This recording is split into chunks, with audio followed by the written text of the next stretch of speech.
this computer. Oh, finally found it.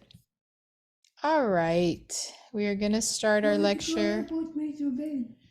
Too early. Huh? Too early. No, I don't need anything.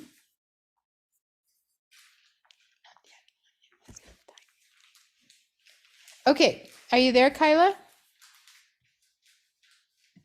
You're muted, by the way. I'm sorry, I don't think I muted you, but somehow you're muted. Sorry. I just can't seem to find my notebook that I read. Oh, okay. Go ahead. I'm still finding our page. I'll just maybe write in something else if I can't. Okay. I don't know where it is. Uh-huh.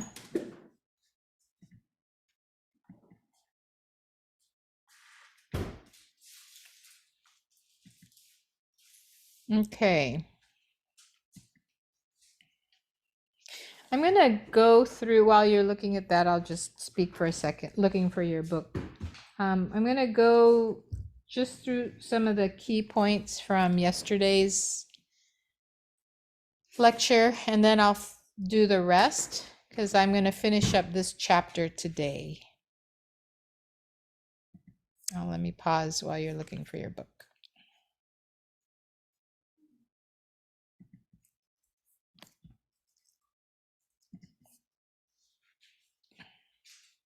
Yeah, oh, you're gonna put me to bed. Huh?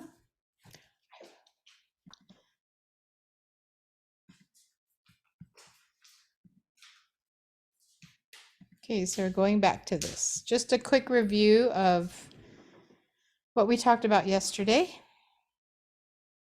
So stress and strain, remember stress is the actual force that's applied, and then strain is its response, the material's response to the stress. So you could have a lot of stress and not a lot of strain, or you could have not a lot of stress and a lot of strain. Depends on the material that you're talking about. Okay. And then there's these qualities to the response of the material. You're going to have a region that's elastic. So there's certain amount of strain or stress that you can put on a material and it'll just give, it'll stretch like a rubber band. But then just like a rubber band, you're going to get to a point where it can't stretch anymore and it's your fail point and it'll break. But before then, there's also a region called the plastic region where it's the change in this shape is going to be irreversible. So it can no longer go back to its original length. Okay. So remember, these are all non-biological materials that we're talking about. But the reason why we go through these ideas, these principles, is because it gives us the language to talk about connective tissue and muscles and tendons and ligaments. They're principles of how materials behave. All right, so stress and strain in yoga. Stress is the load, in this example, on the knee, and strain is a deformation or the length of the stretch. And we can agree that in the deep squat, there's a greater strain on the knee because it's stretched to its max. It can't go anymore, right? But we can increase the strain, but not the stress. So without adding any more stretch to it, if we were to do a isometric muscle contraction, that would actually increase the load, but it won't increase the stretch or the stress. Okay. And then there's stiffness and compliance. Stiffness is the resistance. Compliance is how well that material responds to deformation. So, for example, the greater the slope of here, that means with the same amount of stress, you have a lot of strain. It's going to store up a lot of potential energy because it's not moving as much. But if you have something that has more elasticity, that's more compliant, it's not going to take a whole lot of stress in order to get through that elastic region, right? It's not going to feel very strenuous. So, makes sense, yeah? All right, so tendon adaptations are to stiffness or stiffness. So eccentric contractions promote the greatest adaptations. 80% of maximum voluntary isometric contraction is ideal for adaptation. Yes. So now we're into like biological. Yes. Now we're talking about tendons. Yeah. Okay. So the reason why I wanted to emphasize that is because that's something that you can develop in your own practice and also start to maybe try to teach people. So if you're like in a warrior 1, for example, and let's talk about maybe just the back leg. If you were to contract the back leg, especially the quadricep, because the back leg is straight, and you lift up on the kneecap and you lift it up and engage that quad as much as you possibly can, like go all the way 100%, and then ease off a little bit, like 20%, but you're like ballparking it, right? And then hold it.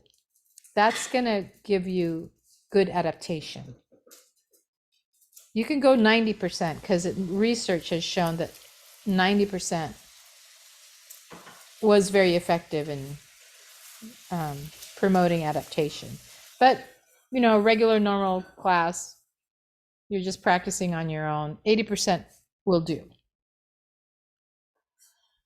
Okay, so stiffness is actually a tendon adaptation to increase loads and does not mean a decreased range of motion. Stiffness has that connotation of being tight or being inflexible, but that's not necessarily true. All right, so I didn't talk about this very much last night because I was just kind of speeding through it, but the viscoelastic phenomena is as if you were to take a rubber band and coat it in honey. So it's gonna stretch, right? But when you let it go, it's gonna come back slower because of the honey coating, or maybe it's actually immersed in honey. So connective tissue is like that. There's a lot of fluid in our tissue and it's slippery. So it's going to behave more like this that we're going to describe later. Viscoelastic. So it's not fully elastic, because remember, when you stretch a rubber band and you let go, it springs back really quick. Tissue doesn't do that. Behaves differently. And tissue doesn't tend to be plastic either. All right, so I added this, I redid this today. Viscoelasticity is time and temperature dependent. That means it behaves differently over time, and it behaves differently based on temperature. Okay, so here's one time dependent behavior. It's called creep.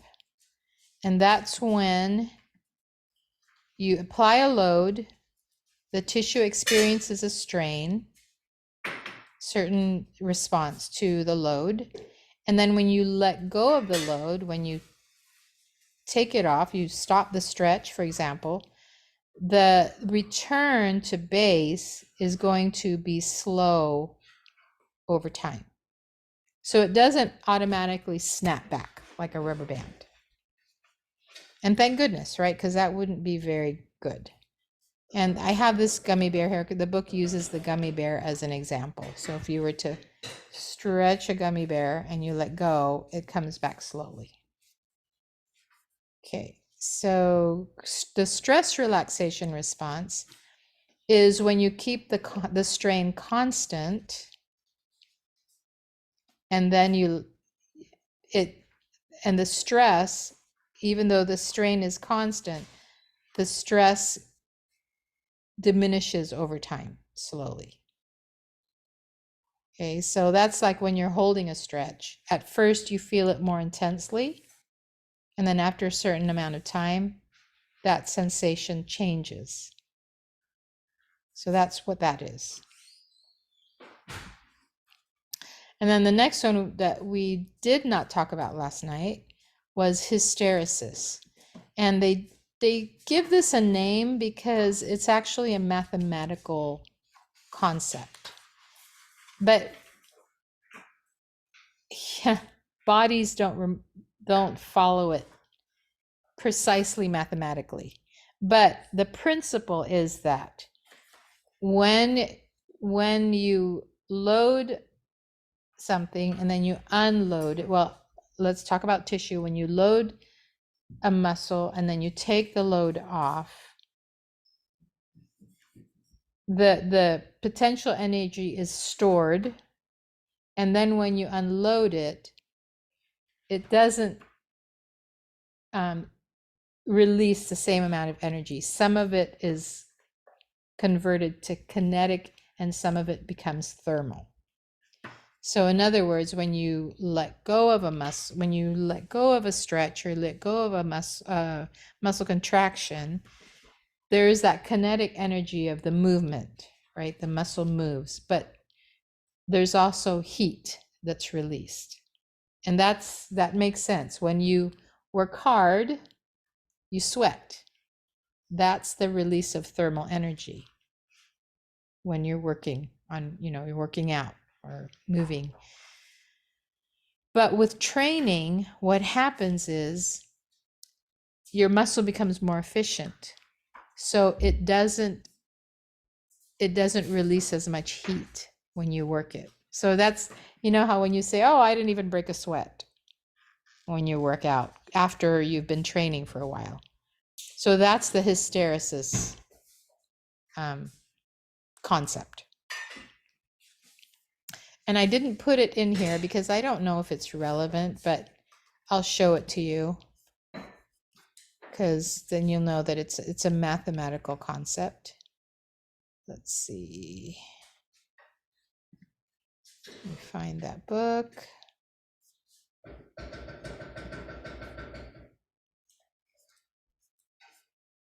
Can you go back to that last slide though before we move on?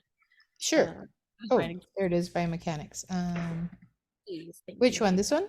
Oh yeah, I just want to write down the part about training dependent. Oh yeah, it's training dependent. So as the muscles become trained or they adapt to training, there's less energy loss as heat. And so and it just means that the muscle is moving more efficiently. It's working more efficiently. So yeah. I see. Okay.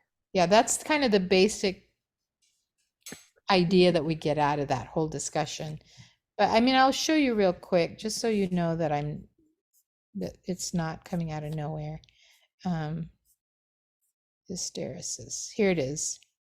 So the hysteresis loop represents the energy lost between loading and then unloading. So here's the energy that you expend when you load, and then here's the energy when you unload. And this middle section right here is what's lost, the energy that's lost. And see, trained tissue has a smaller space because it doesn't lose as much as untrained tissue. That's it. But it's a mathematical thing. If you were to measure it, like using all kinds of equipment, but it's hard to get it to be exact because we're not machines.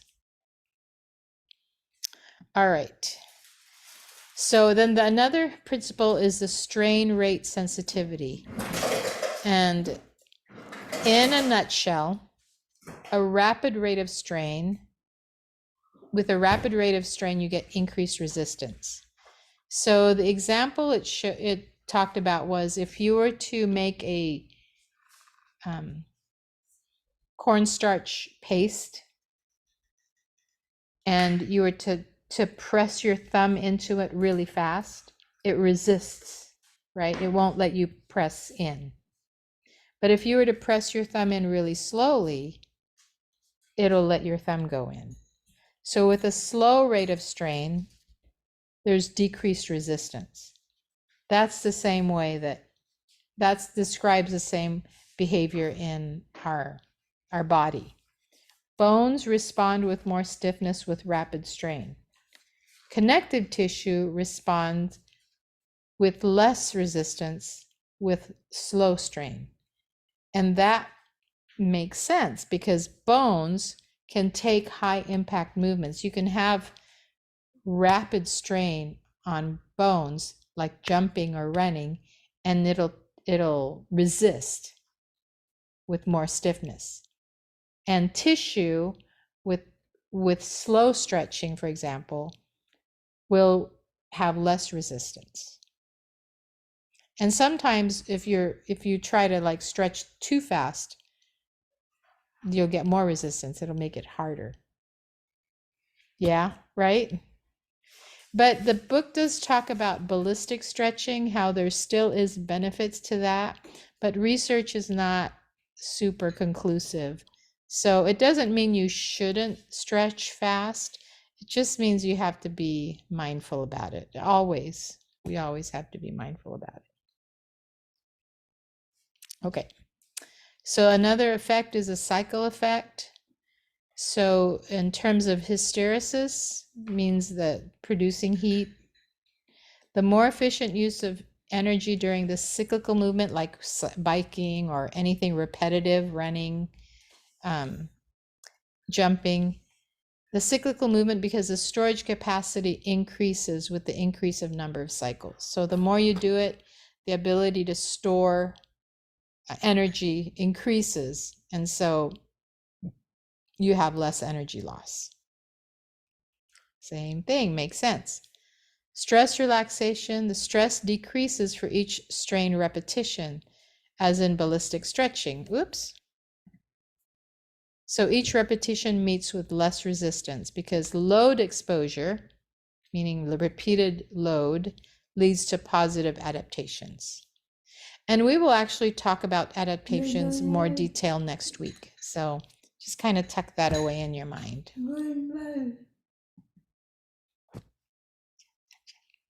All right, another response is another factor that viscoelasticity responds to is temperature. Okay, so warm musculoskeletal tissue allows for less resistance during movement. That's kind of a given. But our body is not all one temperature. Now, this to me was really interesting. Like the gastrointestinal tract has a higher temperature than the brain and the spinal cord. So in other words, the tummy and the intestines, it's hotter there. The brain and the spinal cord have higher temperature than the skin. And then joints with less musculoskeletal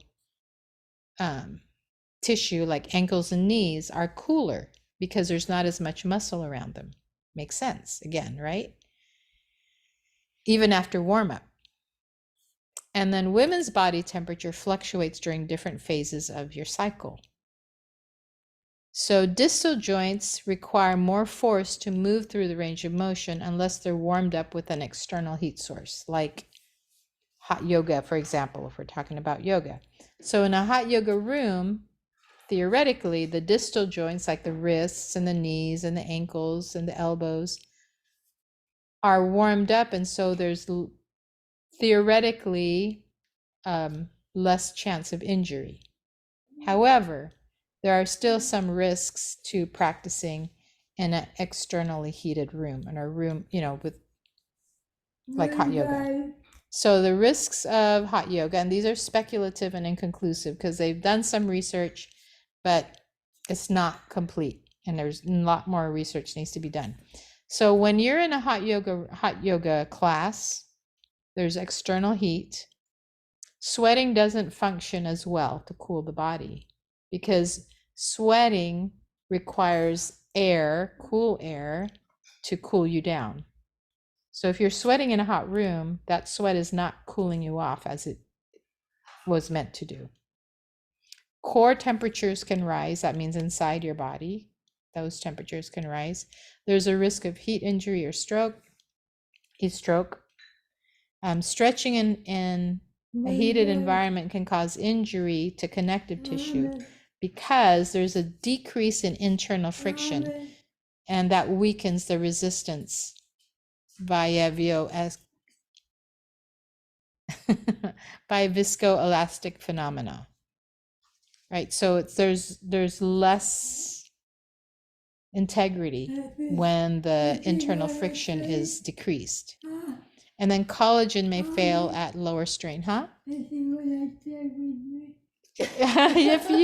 If she can sit with you for a minute. Can you give me? Oh, you're hungry? Are you hungry? Did she say she was hungry? I gave her to eat. She'd be okay. She's eaten a lot already. I don't know. Is the Okay. Okay, give me 5 minutes. Uh-huh. for like the let's see, stretching the decrease in internal friction Yes. part, that made me think of, so that's supposed to be like like the honey is almost like thinner or something. Yes, or is exactly. that how that would be? Yeah. Okay. Exactly. So it doesn't slow it down as much. Correct. Okay. Correct. So it weakens the resistance. So you could just like snap something, kind of. Theoretically, yeah. Theoretically. Yeah. And, Not and I've had students who primarily take like Bikram. You've heard of Bikram, and then they'll come to a regular class, and I can see how they like they are kind of more flexible. It's really interesting. I can't seem to get them to stabilize as well. There's a little bit of laxity, and I don't know if that's because they get used to a certain position or because their tissue is actually has less integrity. We don't know. But they do tend to, it does affect the way that they practice. So as far as research goes, what they did was they had some participants swallow a thermometer that you can swallow. It's an internal thermometer, and it transmits the temperature computer wise. And so they recorded the temperature in 10-minute increments, and they found that the average core temperature in men was 103.2 degrees and 102.0 degrees in women. And that's a risky temperature. That's not a healthy temperature. But then another study measured every 15 seconds, and the average that they got was 100.3, which is considered a safe zone. So it's unclear. What they need to do is measure against a control group. So like participants that are in the heated room without practicing yoga, then they will have something to compare it to. So it's not 100% conclusive whether hot yoga is good for you or not. But those are the possible risks. Yeah. Yeah. One thing I wanted to say on one of the other slides was how, the women's body cycle, yeah. With the cycle. I had a class in college where the teacher, it was like because I did gender studies, so it was like optional, but also like, more, if more people did it, it would have more like data, but we could all, well, what she said, it was mostly women in the class. There was like a few guys, but we basically checked her temperature every single morning, like 2 months. And it was actually able to see, there was like correlation to when, our cycle was, supposedly working and stuff. So that was pretty interesting because it was actually like, oh, my temperature did actually drop when it seems like I was actually doing this part of the phase. And isn't it an increased temperature when you're ovulating? Is that what it is? I think so. Yeah.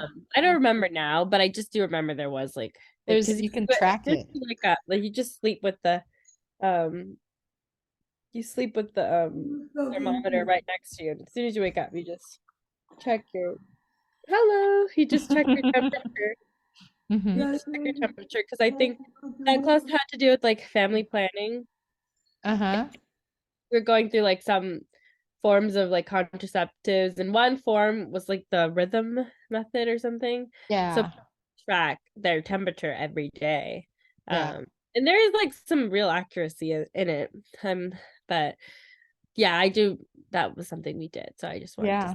Fascinating, right? say some like real stuff there. And I've also read for different things, but that women's muscles are well, I don't even know if I could say muscles are tighter, but they're tighter during like the menstruation period, Hmm. like when we're actually on our period. I don't know exactly for what reason, but I've heard that.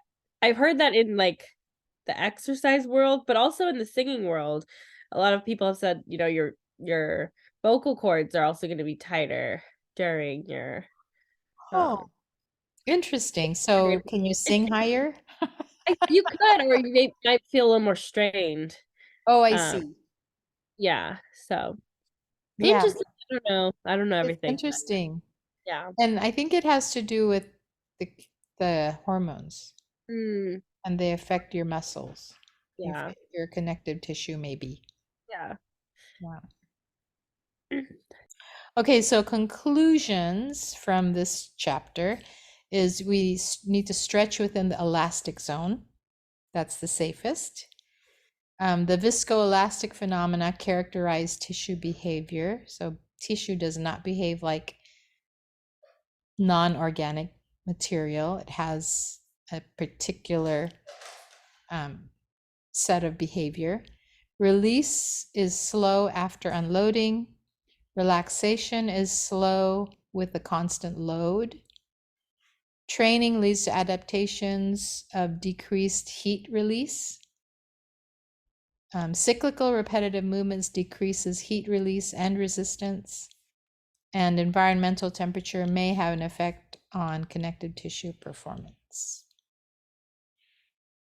Next week, we will look at the last two chapters in the biomechanics book. Any questions on those? So the last two chapters are going to be structure and composition, which will prepare us to talk about tissue adaptation. And then I think that's going to end the last chapter is all about current, it's all about current discussions, like emerging perspectives. So about research and the questions that they're trying to answer. And I don't know if we're going to go through those. That might be too much. All right, so that is it for the biomechanics for today. Any questions? Any other thoughts? Nope. Good. Okay, so let's take a quick little break and then I'll talk you through. Oh no, I wanted you to teach, but we don't have anybody to teach. You'd have to teach me. Okay. Was I supposed to have something to teach? No, I'm not prepared. I was just actually going to give you a scenario. Oh, I see. Like you have this kind of class, and I want you to teach this focus, maybe 3 poses or so. What would you do? But I think what I'll do first is I was thinking of like how you would adapt a class to someone who's pregnant, for example. Oh, So starting to talk a little bit about special populations. mm, So, but let's take a break and I'm going to get my mom something to eat and then we will talk more about that and maybe we can create a sequence. Okay. All right. So let me pause the recording and we'll be back in 5 minutes. okay. So let's talk about prenatal yoga. All right. So one good thing to remember as far as the poses go kind of a big general rule of thumb when you have mamas that are coming into your class is you need to give them room for their tummy.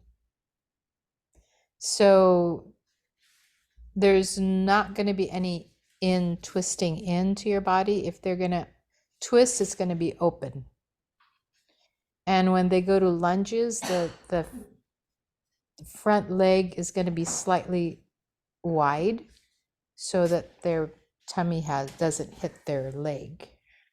And that's just kind of a good general thing to remember. No matter what position, you want their belly to have room. And then the next thing to remember is breath, that's a really important thing for them to practice. I don't know if you were alive during the Lamaze pregnancy time period where we had to go to prenatal classes and you would learn the Lamaze method, which is these breathing techniques. They'd never worked, did not work at all. First of all, Saul was not a very good coach. He did not keep me on track. He didn't even know what to do. So, but what does work is relaxing. So if there's one thing you can teach them to prepare them for labor, it would be how to breathe to relax. And that can be the 3 to 6 breath. It can be 4 to 4 breath. It can be a variety, but it would be good if it's the same one so that they really get trained in it. And then they'll kind of do, I feel like they'll do something on their own anyway. But if they are used to learning to relax by breathing, that will be helpful for them. And the other thing to remember is it will feel good for them to get the weight off of their pelvic floor. So like down dog actually would feel good, unless they're weak, right? They have to have a little bit of strength already, or puppy dog would be good. So the weight of their belly comes a little bit more towards their chest instead of the pelvic floor.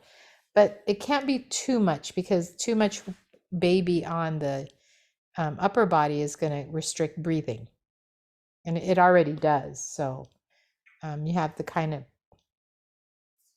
weigh that out. And it depends on how far along they are. And so it's also going to depend on the trimester.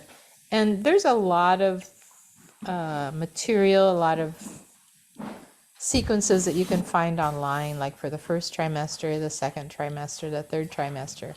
But what's really important to remember is their energy is going to be taxed already. And it all depends on their prenatal or pre-prenatal training. Did they already practice yoga before they got pregnant? Or are they just now starting? Did they do other training before they got pregnant? So it's level of conditioning that will kind of dictate what they can or can't do. It's always good to err on the side of caution when it comes to mamas. It can be gentle, and that will be okay. Squat is good because that's a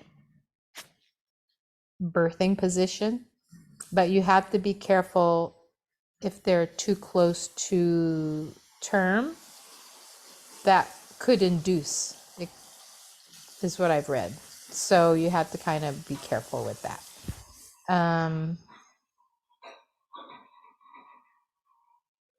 What else do I need to tell you about that? I think that's it. It sounds simpler than That sounds so simple. Sounds easy. But there's more that we can read up on. I have a book on prenatal yoga that I'll pull out and share more information when we have everybody else. So here's an example of a first trimester yoga sequence. And you'll see that it's pretty much the same as if you were in regular, rather same poses. But what you're doing, you're going to do differently is you're just going to really watch their energy level to see if they need to pull back. And of course, they're training. So see, it's pretty. Now you notice the twist here, it's very small. It's her hip is barely off the ground. Forward fold. Again, that's going to depend on how much room she has there. This is a restorative pose. Uses props. And that's it for that one. So you can get a lot of ideas online, but just make sure it's a reputable source. So this is Yoga International, so I feel pretty comfortable with that one. I need to let the dogs in because he really needs to go out. I'll just be right back. Okay.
I'm back. Okay.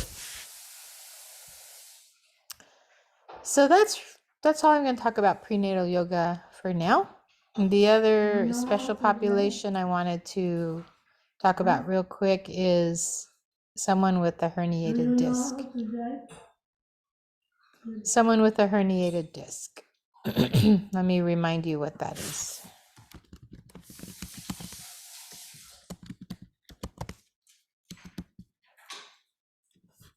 I had a herniated disc in my low back. Did you? Yeah, after my car accident, they had to do an MRI too. And how did they help you with that? Well, I was seeing a chiropractor for a while, and recently I had to have like a epidural for my low back a few months ago. Oh, 'Cause it's really? still bothering me. Um, How is that it? was like that was like in October. Really? I didn't even know that. Yeah, I luckily they said, the downtime was not it was like maybe like 4 days. So I got it done on, I think closer to the weekend. So I didn't really feel like I was like, oh, I guess it'll be okay. Like So is it okay now or? it's okay now. I think it's definitely, I always have like sometimes I feel a little back pain now and then. Mhm. Which didn't happen before the accident. So but the accident was really bad, but So is it back in or is it still herniated? I think it's back in. But what my doctor told me was that basically after a while your body kind of eats the disc. Oh, okay. So it'll just kind of consume it. Like Okay, that's it good. takes like, a year to do that. So Okay, I always I wondered think about that. it's better. I think it ate Yeah. it. It's weird, huh? I know. It probably treats it like I don't know, like waste. Yeah. Like, oh, this doesn't belong here. We got to get this out. Okay, so this is what it is right here. Just one picture right here. It's the part of the disc is slipped out towards the processes. These are called the spinous processes. And it presses on a nerve right here. And that's the pain that you feel. So the one thing to remember about someone with a herniated disc is you don't want them to forward fold. So if the spine is forward folding, it's going this way. That means this part of the vertebral space is going to compress and it's going to push this out even more. So you don't want them to forward fold. They can do back extension, which is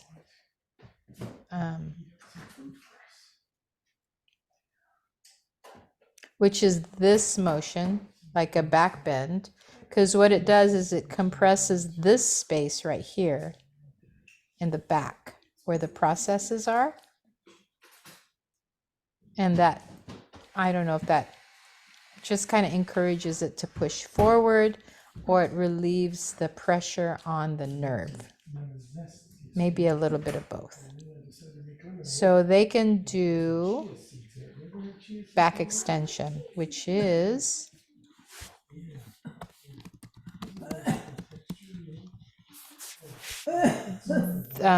this motion right here, right? Like that.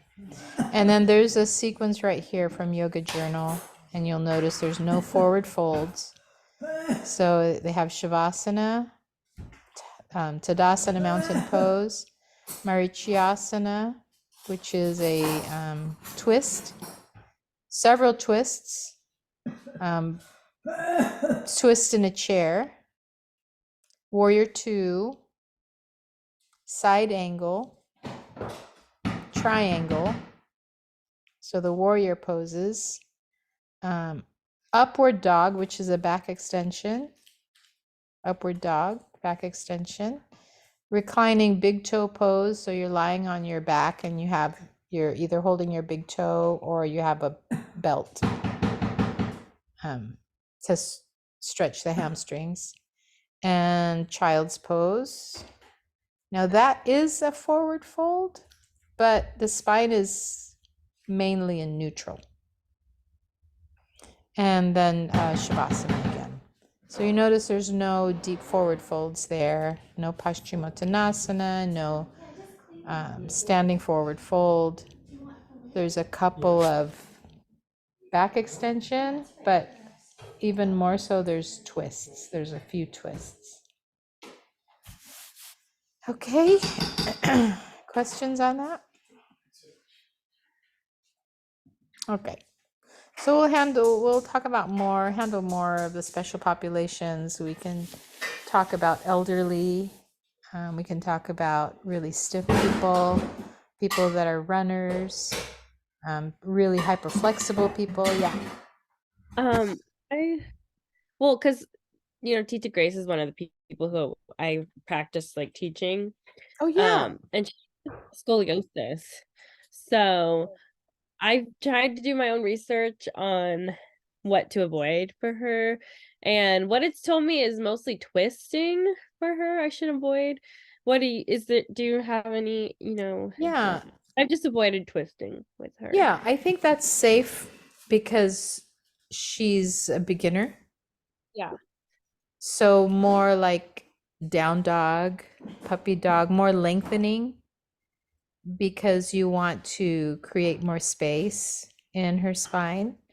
Now, I have a student that's been taking class with me for 10 years, and she has scoliosis. She does everything. So she's okay twisting, she's okay forward folding, she's okay back bending. In fact, she can do wheel, Urdhva Dhanurasana. But she's been practicing for a while. And she doesn't have pain. Oh yeah, Tita has pain. She has pain still. So your main objective is to relieve the pain and to get her in a more trained state to where she's able to use her own muscles to lengthen her spine or to where's her pain? Just like her whole back. Her whole back. Her scoliosis is pretty bad. I've seen her like Really? Yeah. So it's hard to pretty. know without like looking at her actual back to see which direction she can twist and which direction she can't.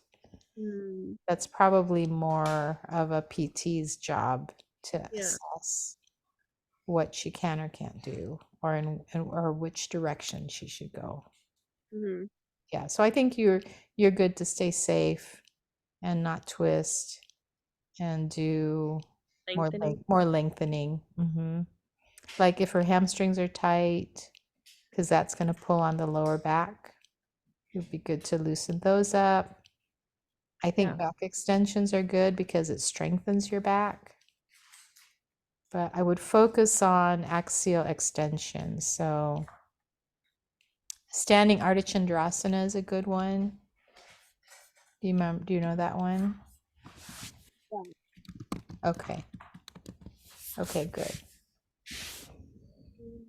And then always be asking, Laying down. huh? I haven't done laying down Ardha Chandrasana. Laying down Ardha Chandrasana. Let me show you what the standing Ardha Chandrasana is.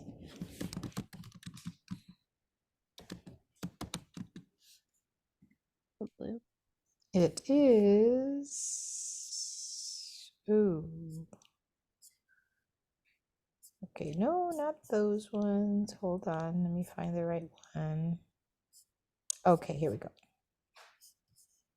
Let's share my screen. It would be this one down here. See this guy in the blue shorts? Where my Oh, arrow is? I see. I was imagining the one next to it, the purple lady. This one, yeah, that's half moon balance. Yeah. I call this one standing Ardha Chandrasana because you have both feet on the ground.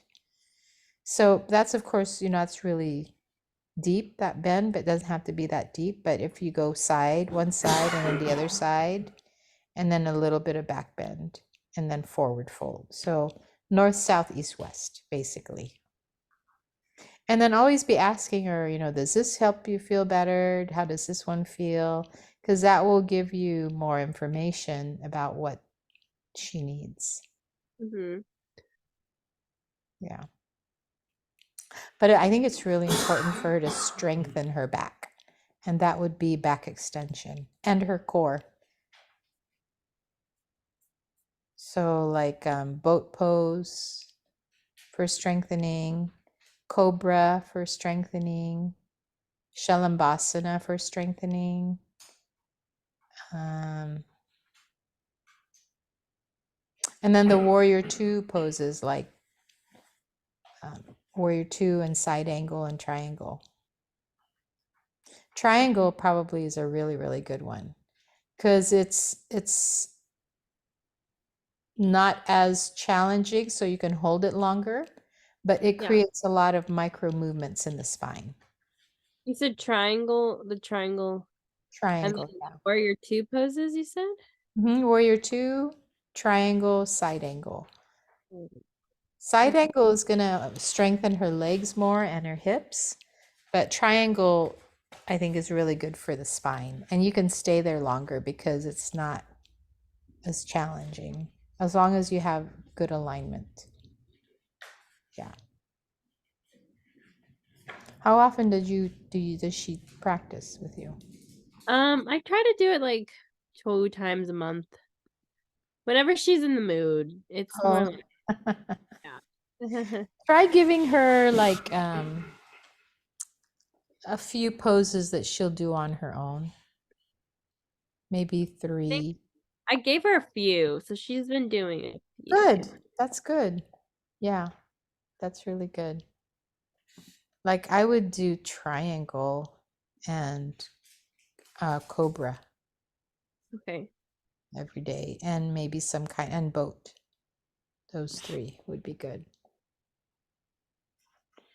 And have her do it like in repetitions, like maybe twice, 2 or 3 times each. And that's easy enough to remember. Did you say boat or bow? Boat. Boat. Yeah. Okay. You remember boat pose? Or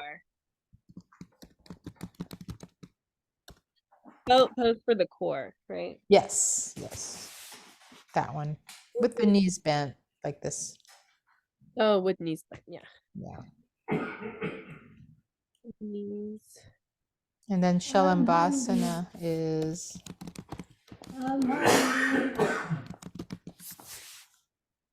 that one. Mm. Strengthen her back. I mean, low cobra to start, but then as she gets stronger, she can take the legs off and the hands off. Mm. Okay, and what else? What other special population? Oh, hyperflexibility. So if you have somebody that's hyperflexible, it's actually important. I feel like it's more important to get them to stabilize and you have to almost pull them back from going into their full flexibility mode. Because they're not necessarily developing strength. So me personally, whenever I have a hyperflexible person, they require a little bit more hands-on so that they can feel where a reasonable range of motion is and where they can cultivate stability.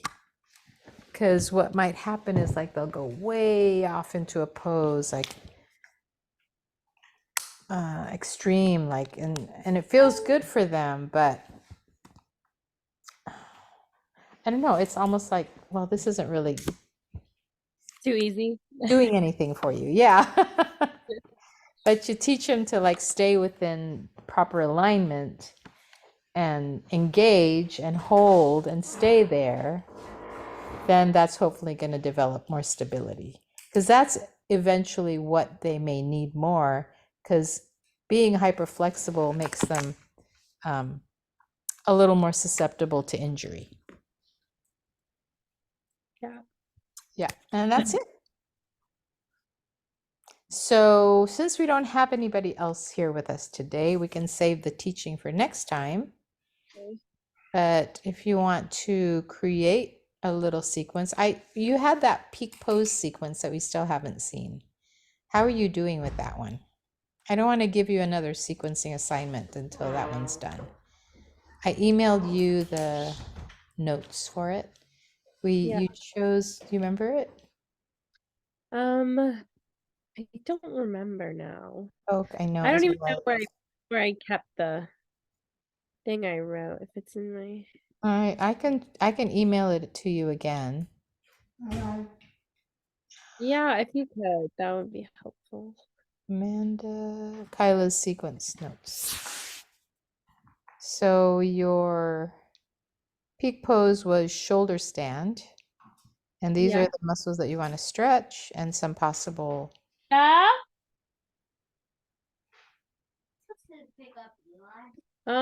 Was I supposed to pick him up? At 6? Oh, 1 second. Let me call. Okay, I'm going to email it to you right now. I don't know if I'm supposed to be picking up Eli. I need to. Okay. That basketball practice. I'm gonna call right now, Bubs.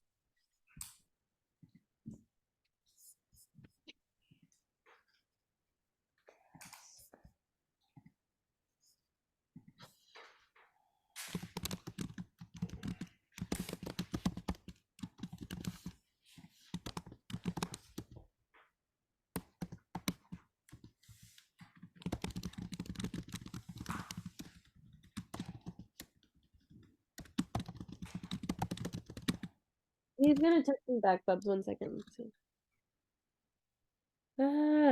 Sorry. That's okay. So I'm going to email it to you now, and then if you can put that together, and let's say you're going to teach it next week. Would that be okay? Okay. Let me know if you have questions. And what I really hope you can get out of that exercise is just being able to put them in order. And Okay. remember, you don't have to do like all the stretch. You can mix them up, right? Alternate, stretch, strengthen.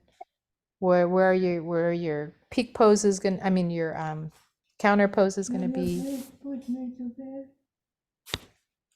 soon, pretty soon.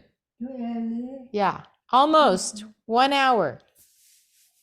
Okay, we can end here, Kyla. Okay. Sorry. I think I'm supposed to get Eli, but no one told me. So no Okay. one is waiting.